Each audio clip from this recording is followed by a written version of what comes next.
Welcome to Alaska Weather, a production of Alaska Public Media and the National Weather Service, Alaska Region. Produced and broadcast daily from the studios of KAKM, Alaska Weather provides complete forecasts, public, marine, and aviation for all of Alaska. Alaska Weather is made possible by the following sponsors.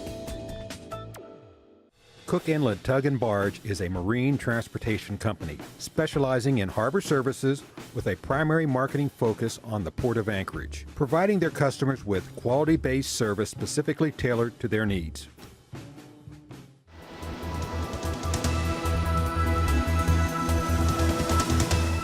The National Weather Service.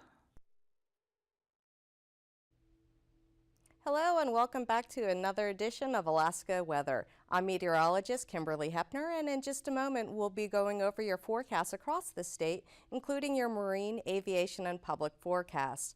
Today is June 26th and 2014, and we're not on air. You can always check us out going to arh.noaa.gov or simply type in weather.gov and navigate to the destination of your choice. Also, you can call our 1-800 line at 1-800-472-0391 if you'd like to get your forecast in that way. And we're also on Twitter, Facebook, and YouTube, so feel free to click on our websites and you can navigate to our social website to get to all of these links. Now, looking at the important information of the day, we still have some watches and flood watches and advisories out across the area for the upper and lower Yukon valleys, including Denali and the upper Kuskokwim Valley, and including the Susitna Valley and Talkeetna Mountains, as we still have rain continuing across much of the central interior parts of the state, as we'll get to in just a moment. First, looking out towards the west on the satellite, you can see that there's just some clouds streaming up from eastern Asia, and we have some clouds along a high pressure system, so really no circulations out west to focus in on here. We have low pressure just along the eastern parts of Russia, but that's not going to be affecting the Bering anytime soon. So mainly we just have these low clouds actually pushing up towards the northern parts of the Bering, and that's making its way eastward.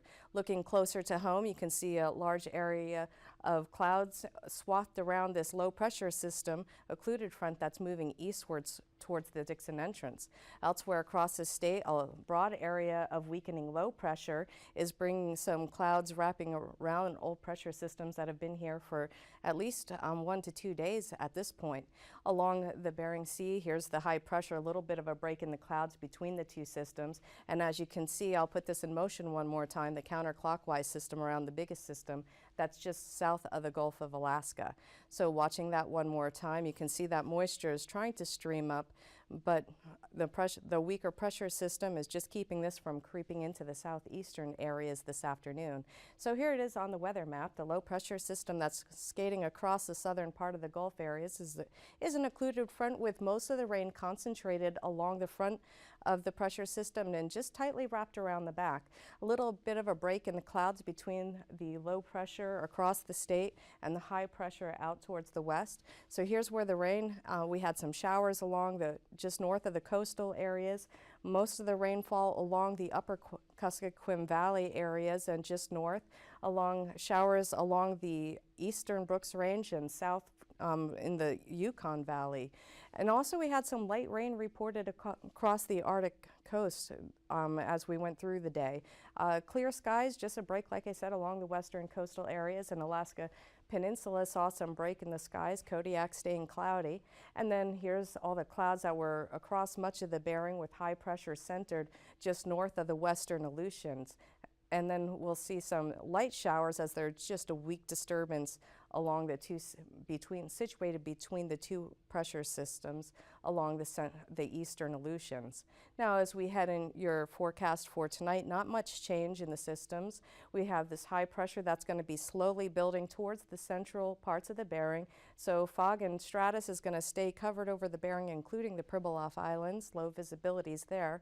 Light showers will continue along the eastern Aleutians as this weak disturbance doesn't make any progress. Now, this low pressure system is going to slowly shift eastward, really not going anywhere with the rain, though bring some showers up into the south in the early hours tonight possibly, with mostly cloudy skies moving ahead of that system. Light showers will continue across south central and down through the Kenai and Cook Inlet, and then along the western Brooks Range as well. Some shower activity will continue across the Yukon Valley all the way towards Denali Park and north towards the Brooks Range. Possible isolated thunderstorm for the evening hours and then tapering off overnight. Light rain will continue along the coastal areas as this low pressure helps to bring this wraparound moisture and upper level disturbance in the northeastern part of the state. Now, heading into your forecast for Friday, we'll see this high pressure continuing to shift to the east, and this will help nudge the fog monster a little bit further towards the coast. So there might be some changes in the coastal locations depending on how quickly that pressure system moves. Not a whole lot driving it aloft, so these systems are staying rather stationary. The low pressure system over the interior parts of the state will slowly begin to dissipate, and then we'll see more of a showery pattern by tomorrow afternoon. And then the low pressure system across the southeast will bring some shower activity across the southeast, but the bulk of the rain is going to stay around the low pressure center as it shoves off to the east towards the Dixon entrance. Along the Arctic coastal areas, expect to see fog on the increase and creeping back towards the northwestern coastal areas for Friday. Some shower activity staying in the forecast along the coast with a possible flurry just off the northwestern coastal areas. And then here's the high pressure that's situated around the central Aleutians for your Friday forecast, and a weak frontal boundary that's going to be approaching the western parts of the Bering. And then as we head into your day on Saturday, this weak frontal boundary will push towards the central parts of the Bering, this dense fog will continue across the waters along with some drizzly, light rain and drizzly conditions, including the Pribilof Islands and the western parts of the Bering. We'll see this rainfall. And then we'll still have a break along the southwest in King Salmon area. Dillingham should see a break in the lower Kuskokwim Valley. And then we'll have some fog that's moving in again closer along the coastal areas, maybe making it to Bristol Bay, but it looks for now that it's going to stay from Nunivak Island up through the northwest. So expect fog along the coastal areas here. And then light rain showers will continue across the Brooks Range and north towards the Arctic coast on Saturday. Another chance for isolated thunderstorms in the afternoon, it looks, along the upper Yukon Valley. And then light shower activities is expected all across the Alaska Range through the Alaska Peninsula for your Saturday. Now, this low pressure system in the southern to the southeastern part of the Gulf is going to be weakening, so we'll be losing the momentum around the system, and therefore we'll just see these showers turning into a very light rain as we get through your day on Saturday. However, moisture will still be advecting just to the north of this system, and that'll help bring some shower activity into the southeast for your Saturday. And now taking a look at your temperatures for today, we saw temperatures in the upper 50s to mid 60s across the southeast where there was some break in the clouds. And then all along the coastal areas, temperatures were mainly in the mid to upper 50s. And as we look to the north, with all the rain in this pattern across the eastern interior, saw temperatures here also in the mid 50s. Looking towards the Arctic coast, that's where it was coldest today, with temperatures getting down into the mid 30s with 36 at Barter Island, and then wrapping around towards the Seward Peninsula, quick change into the mid 50s. And then as we dropped into the southwest territories, we saw temperatures climbing up into the 70s again, with 73 reported over at King Salmon this afternoon. Alaska Peninsula saw some temperatures into the lower and mid 60s today, while the rest of the Bering saw mostly in the upper 40s to lower 50s. Now looking at your temperatures as we head into your overnight period, we're going to see temperatures dropping into the low to mid 40s across much of the Aleutians and Alaska Peninsula. A little bit warmer across the southwest in the upper 40s to lower 50s. And as you climb up towards the northwest coast, that drop in temperatures in the upper 30s to lower 30s across the Arctic coast, Beaufort Sea. And then along the the Brooks Range, look for temperatures in the lower 40s to mid 40s, and then a little bit warmer across the interior where there's not much diurnal change. All the cloud cover is going to keep them right around the lower 50s. And as you head back towards the northern Gulf Coast, expect temperatures in the lower 40s, including the Kenai Peninsula. Across the southeast, expect temperatures in the lower 40s to mid 40s. Looking at your temperatures for tomorrow, they should break out of the clouds a bit across the southeast. So temperatures will be climbing into the upper 60s with a couple reports possible in the lower 70s. Along the coastal areas, warm here with temperatures rising into the lower 60s. And as you head north, still temperatures warming across the interior up into the upper 60s to lower 70s. Along the Arctic coast, temperatures will be in the mid 30s again, very similar to today, with the Seward Peninsula observing the drop again here, increase to the lower 60s. As you head back towards the Bristol Bay area, the warmest temperatures will again be in this area. Temperatures across Cold Bay will be in the mid 50s, so all of the Alaska Peninsula should see 50s tomorrow, and then hovering at 50 or just below for the Bering and the rest of the Aleutians for the day. And then looking at your MVFR conditions across the state for your flying weather, it covers much of the interior portions of the state and the Gulf, and then all across the Bering. Now, IFR conditions mainly confined where this ridge is moving over and pushing the fog into this area. That can be a concern. How far it gets into the coast, well, it might take until later tomorrow evening for any of the lower conditions to show up, as we should break out of the sun, and then it will move in on late Friday. So we'll see some IFR conditions. This will be brief in the morning. They should lift to MVFR, and then should see some breaks during the day tomorrow, VFR conditions before the showers during the afternoon. Now looking at your passes individually, Anaktuvuk Pass tomorrow will be MVFR with possible isolated thunderstorms, and Adigan Pass as well, the MVFR conditions with isolated thunderstorms. Lake Clark and Merrill Pass will both be MVFR, clearing to VFR later in the day. And then Rainy Pass will be MVFR to VFR. Windy Pass will be IFR to MVFR, and Isabel Pass will also be MVFR, possibly clearing to VFR in the afternoon. Mentasta will mainly be MVFR, and Tanita Pass will be IFR in the morning, clearing to MVFR during the afternoon hours. Portage will also be MVFR, possibly breaking out late in the day. Chilkoot and White Pass may be MVFR temporarily in the morning, but they should break away to VFR later in the day. Now looking at your conditions for the freezing levels tomorrow, the surface freezing line is just off the Arctic coast along the north, and then 8,000 foot pretty much covers the state, except 6,000 foot level is right along the coastal areas, Kenai, and just along the Alaska range. 10,000 feet as you head towards the southern part of the Gulf of Alaska, 8,000 across much of the Bering, and then as you head towards the western Bering, an increase to 10,000 feet. Looking at your icing for tomorrow, mainly above 10,000 feet for the western areas, and then above 8,000 and below 13,000 across the interior areas, below 11,000, but above 7,000 across the area waters south of the Gulf. As we look at your jet stream tomorrow, you can see the strongest jet is just hugging towards the south of the Gulf, and that's what's moving the low pressure system, and it's not going to allow it to move very far north, so we have 65 to 110 knot westerly jet, and then along the north we have a westerly jet between 50 and 65 knots to the north.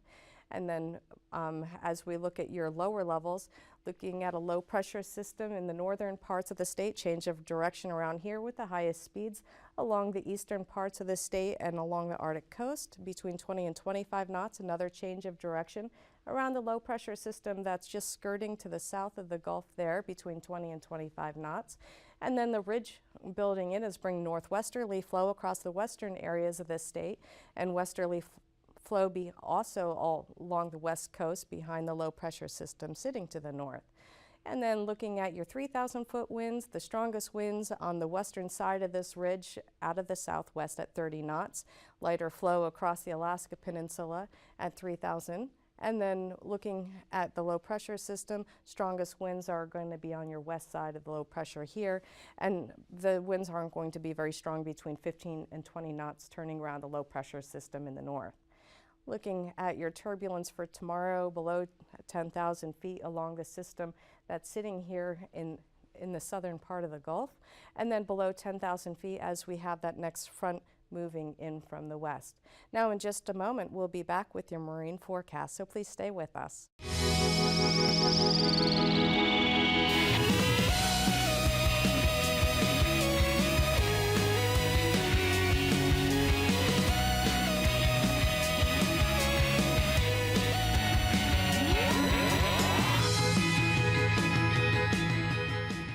A very special sky for the 5th of July.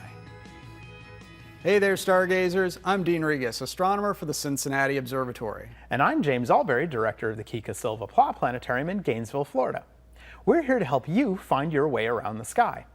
The 4th of July is coming up. I know, and I love lying back in the grass, watching the fireworks, and seeing all the stars on a warm summer evening. Well, each July evening you can look for the constellation Scorpius the Scorpion. And this July, you can see the red planet Mars next to the blue star Spica. But for an encore to the fireworks, we want you to go out on July 5th as well. Exactly, because the moon will be having a close encounter with Mars. Let's show you. Okay, we have our sky set for early July looking south at 11 p.m. Let's start with the Scorpion. There it is just above the horizon, the constellation Scorpius. Scorpius is one of the few constellations that actually looks like its namesake. You won't need to strain your imagination to see a scorpion in these stars. Look for a long fishhook shape of stars, and you found his tail and stinger. The stars in this region of the sky tie together so nicely that with just a little imagination, I can also make out his body, his heart, and even his two claws. One claw is next to the planet Saturn this month. As the night moves on, the Scorpion appears to move from left to right, or westward, creeping along the southern horizon. The brightest star in Scorpius is a beautiful red supergiant named Antares. Its name means rival of Mars because of its similar color to the red planet. Antares is one of the largest stars in our galaxy. If Antares took the place of our Sun, it would reach past the orbit of Mars. If Antares was our Sun, we'd be deep inside it. With its flickering red flame, Antares is well placed to be the beating heart of the sinuous Scorpion. But watch out for his stinger. At the end of the fishhook shape, you'll spy two stars that seem almost on top of each other. The brighter one is called Shaula, and the dimmer one is Lasath. Together, they were known as the Sting in ancient Arabic, and are the brightest stars to appear so close together in the night sky. At 11 p.m. on the 4th of July, right after the fireworks, this is what you would see looking south-southwest. The first quarter moon will be to the right of two bright night lights. The brighter and redder of the two is the planet Mars. The bluer and dimmer one over to the left of Mars is the star named Spica in the constellation Virgo the Maiden. Saturn is farther to the left and next to the claw star of the Scorpion, the star with the funny name Zubin el-Janubi. While Antares, the heart of the Scorpion, is even farther to the left, flickering red, low in the southern sky. So, what's happening on the 5th of July? Well, let's skip ahead in time one day and see the sky at 11 p.m. on July 5th. Wow, did the moon just go in front of Mars? Almost, but not quite. From this perspective, the moon almost perfectly lines up with Mars. To see them separated, we're going to have to zoom in. Okay, we're now zoomed in to see Spica, the moon, and Mars with a lot of stars in the background. This is about the view you'll get looking through a good pair of binoculars. You can see that the moon didn't cross in front of Mars, but is less than 1 degree away. For example, your pinky held at arm's length takes up more than 1 degree of the sky. To the naked eye, you'd barely be able to separate the two. The glare of the moon may make it hard to see Mars at first, but Mars is bright enough that it should look like a little dot above the lunar surface. It'll make an amazing sight on the 5th of July. So, look for the Scorpion in the southern sky all month. And then see the sky on the 5th of July for the close conjunction of the moon and Mars. It's all there when you Keep looking up.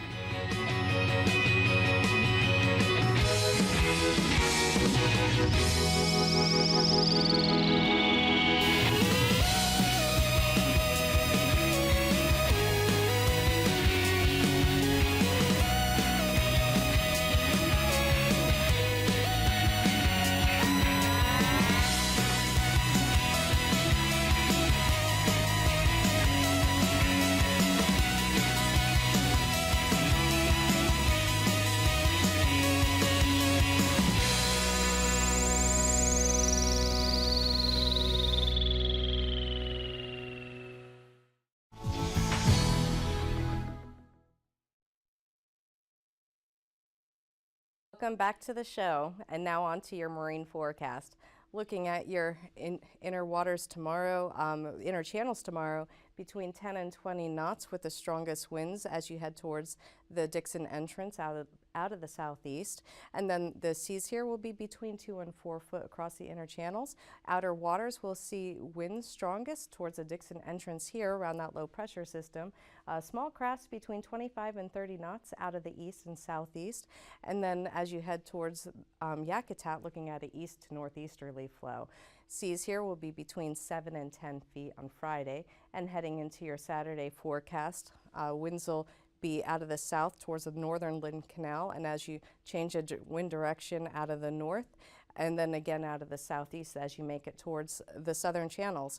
And winds will be between 10 and 20 knots, with seas between 2 and 4 feet. Across the outer waters, look for winds mainly between 15 and 20 knots. It's up towards Yakutat, where they're going to have a light wind. Seas this day will be between 7 and 8 foot with swells as you head south towards the Dixon entrance. And then looking closer to the south central, the northern Gulf Coast and the western Gulf, we have lighter winds, mostly variable, with a a north to northwest wind across the Prince William Sound area and the northern Gulf between 10 and 15 knots. And then across the inlet waters down through Shelikof Strait, expect a southerly wind between 10 and 20 knots. Seas here will be between 3 and 5 feet, which with the Gulf waters seeing between 7 and 8 foot for Friday. As we head into your Saturday forecast, a little bit change of direction as that low pressure system moves off. So a little bit different winds across the Gulf as you go from south to north. Expect a northwesterly flow becoming southeasterly by the eastern Kenai, southwesterly, and then a westerly flow to northwesterly across the Prince William Sound and northern Gulf at 10 knots. And then the seas here will be between 2 and 5 feet, and then 6 feet as you head towards Kodiak Island. Looking at your Cook Inlet forecast, out of the north to west, between 10 and 15 knots. It's a variable wind along the northern inlet, 1 foot for the waves here, 2 to 3 foot seas as you head towards Kodiak Island. Looking at your Friday marine forecast for the Bristol Bay Area, Alaska Peninsula, between 15 and 20 knots across the area out of the northwest and westerly directions, with seas around 5 foot along the Bristol Bay, and the Pacific side will see 8 feet. And then your Saturday forecast, a very similar wind direction, all out of the northwest, between 15 and 20 knots. Seas here will be 4 feet on the Bering side, and Pacific sides we'll see between 5 and 6 feet. And then looking at your Friday forecast, looking at a northerly wind direction across much of the Aleutian chain until you head out towards the westerly Aleutians, all fairly light winds between 15 and 20 knots, with a little bit lighter wind just across the central Aleutians. Seas along the Bering side will be around 3 to 6 feet, and then on the Pacific sides, we're looking at 6 to 7 foot seas here. On your Saturday forecast, a westerly direction to northwesterly with the ridge staying over the Aleutian area, and then a southwesterly direction across the western Aleutians. Seas here will be between 4 and 7 foot seas on the Bering side, and then 4 to 5 foot seas on the Pacific side. And then Friday forecast for the western, just off the west coast, will be between 15 and 20 knots out of the west and northwesterly direction, and seas will be between 4 to 6 feet. And then your Saturday forecast, expect a change of direction as this ridge breaks down around 20 knots out of the southwest, between 5 to 7 foot seas on Saturday, Looking at your Arctic coastal areas, winds out of the east to northeasterly direction all across towards Kotzebue Sound, around 15 to 20 knots with breezier conditions across the eastern Beaufort Sea coast. And then seas here will be 4 foot on Friday, and not much change, a little bit lighter wind speeds on Saturday out of the northerly direction primarily until you get towards the Beaufort Sea coast between 15 and 20 knots. Seas will be 3 to 4 foot on Saturday. And then looking at a recap of your forecast for tonight. This low pressure system just south of the Dixon entrance will just very slowly meander towards the east, just bring some light showers possibly across the inner channels of the southern channels. And then light rain will continue across interior with showers reaching all the way down towards the western part of the Alaska Range and the Kenai Peninsula. Some shower activity continuing across the Yukon Valley with isolated thunderstorms south of the Brooks Range along the Alaska-Canada border. Light showers across the Arctic, and then fog moving in towards the eastern parts of the Bering. Light showers along the eastern Aleutians, and a ridge building in for the central parts of the Bering. Ridge will build in through Friday, bring the fog closer up to the western coast. Showers beginning to develop along the western Bering, and low pressure continuing across much of the eastern half of the state, but dissipating. So Friday, as we head through the day, the showers should become lighter, and that's going to continue again from the northern coast all the way up to the Arctic coast, with fog creeping into the northwestern coast back towards the Seward Peninsula. The southeast will see some shower activity, but they'll mainly see a lot of breaks in the day on Friday. Most of the rain that will move north of this low pressure system will head into your Saturday forecast. So for that Saturday forecast, expect a few more of these showers to make it into the southeast before it completely dissipates and weakens. Now this low pressure system across the eastern interior, well, they'll still be there, and there'll be some shower activity mainly late in the day and across the northern Brooks Range as well. And fog will continue to creep closer in from the eastern part of the Bering. Well, thanks for joining us again tonight. I'm meteorologist Kimberly Hoeppner, and we hope to see you back tomorrow. Dave Percy will be with you. These forecasts are to be used for planning purposes only. Call 1-800-WX-BRIEF for a formal pre-flight briefing. Always file a flight plan before you go flying. The U.S. Coast Guard Auxiliary urges you to leave a float plan with a friend or the harbor master before you go boating. Alaska Weather is made possible by the following sponsors.